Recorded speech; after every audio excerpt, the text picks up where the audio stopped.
جی ناظرین، ذکر کریں گے مسلمانوں کی مقدس کتاب قرآن شریف کا۔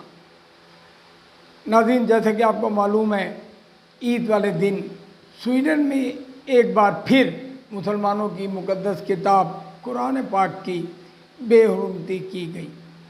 عید والے روز مسجد کے باہر قرآن پاک کو نذر آتش کر دیا گیا۔ یہ واقعہ سویڈن کے دارالحکومت اسٹاک ہوم کی مسجد کے باہر، جہاں عید کے روز قرآن پاک کو نذر آتش اور بے حرمتی کی گئی، غیر ملکی خبر رساں ایجنسی کے مطابق اسٹاک ہوم کی پولیس نے ایران سے تعلق رکھنے والے شہری کو کئی بار قرآن پاک نذر آتش کرنے سے منع کیا، لیکن مقامی عدالت نے پولیس کے اس فیصلے کو آزادی اظہار رائے کے خلاف قرار دیا۔ مقامی پولیس نے شہری کو عید کے روز شہر کی جامع مسجد کے باہر مظاہرے کی اجازت دے دی، جس کے بعد عید کے روز معلوم نے قرآن پاک کو نذر آتش کر دیا اور قرآن پاک کی بے حرمتی کی۔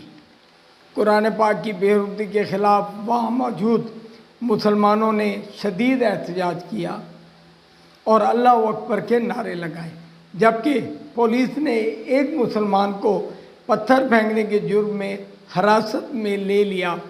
پاکستان نے سویڈن میں قرآن پاک کی بے حرمتی کی شدید مذمت کی۔ ناظرین، یہ تو تھی خبر کہ سویڈن میں قرآن پاک کی بے حرمتی کی گئی۔ اب اس کے اثرات کیا ہیں؟ دیکھیں، اس سے ہمیں یہ ظاہر ہوتا ہے کہ کتنے لوگ ایسے ہیں جو ہم مسلمانوں کے خلاف ہیں، کتنے ممالک ایسے ہیں جو ہم مسلمانوں کے خلاف ہیں۔ اب ایران ایک مسلم ملک ہے، مگر ایران کا یہ ایک شخص جو وہاں پہ رہتا ہے، اس نے اپنی ہم ہی مسلمانوں کی کتاب قرآن پاک کو نذر آتش کیا، اس کی بے حرمتی کی، اور باقاعدہ اس نے اجازت لی گورنمنٹ سے۔ پولیس سے پہلے اس نے اجازت مانگی کہ میں اس کے خلاف احتجاج کرنا چاہتا ہوں، پولیس نے اسے اجازت نہیں دی۔ پھر وہ عدالت میں گیا، عدالت نے آزادی رائے جو ہے نا، اس کے خلاف پولیس کے فیصلے کو قرار دیتے ہوئے اس کو اجازت دے دی۔ اس شخص نے آیا، پولیس کو بتایا کہ عید والے دن میں وہاں کی جو جامع مسجد ہے اسٹاک ہوم کی، اس کے باہر احتجاج کروں گا۔ پولیس نے اسے اجازت دی اور وہاں اس نے قرآن پاک کو ہزاروں لوگوں کے سامنے جلایا اور اس کی بے حرمتی کی۔ اس کی وہاں پہ موجود مسلمانوں نے مذمت کی۔ ظاہری بات ہے، وہاں پہ تو ہم لوگ اقلیت ہو جاتے ہیں نا، تھوڑے ہو جاتے ہیں تعداد میں۔ اس مذمت پر جو تھا نا، وہاں کی پولیس نے ایک مقامی شخص کو جو ہمارا مسلمان تھا، اس کو اس لیے گرفتار کیا کہ اس نے وہاں پر جلوس میں یا اس واقعے کے بعد پتھر پھینکا تھا۔ اس جرم میں اس کو گرفتار کیا گیا۔ ناظرین، اس واقعے کی ملک بھر میں بلکہ پوری دنیا میں جہاں جہاں مسلم ممالک ہیں، وہاں پہ بھرپور طریقے سے مذمت کی گئی۔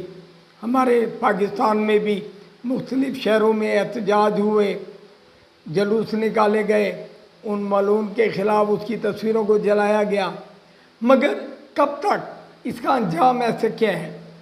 کیا ہم مسلمان لوگ اتنے کمزور ہیں کہ کوئی بھی غیر ملکی، غیر اسلامی بندہ اٹھ کر گورنمنٹ سے اجازت لے کر ہمارے قرآن پاک کو، جس کو ہم لوگ اس کے نام کو بھی چومتے ہیں، اس کو اٹھا کر نذر آتش کر دے یا اس کی بے حرمتی کرے؟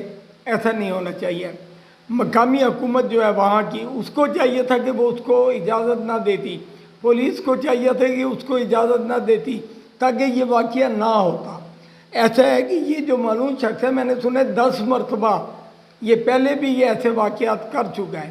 اگر اس کو ایک مرتبہ سزا مل جائے تو شاید وہ دوبارہ ایسے واقعات نہیں کر سکے گا۔ اس سلسلے میں پاکستان کے ہر شہر میں مختلف تنظیموں نے مقامی سطح پر احتجاج کیے اور ان کے احتجاج ریکارڈ بھی ہوئے، صرف دنیا کو دکھانے کے لیے۔ مگر کیا صرف احتجاج ریکارڈ کرانے سے جو دیگر ممالک ہیں جو مسلمانوں سے خار کھاتے ہیں، کیا ہمارے قرآن پاک کی عزت کریں گے؟ کیا آئندہ ایسا ہوگا؟ کیونکہ دیکھیں، اس شخص کو بھی تک کوئی سزا نہیں ملی۔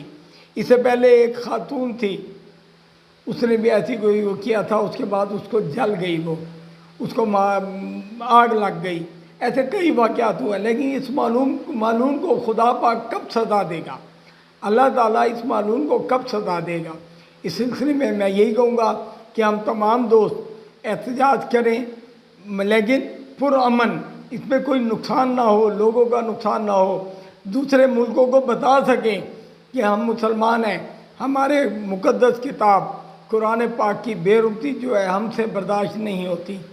اس کے ساتھ ہی اپنے میزبان عدنان علی مرتضیٰ کو اجازت دیجیے، آپ سے پھر ملاقات ہوگی آئندہ کسی اور پروگرام میں۔ اللہ نگہبان۔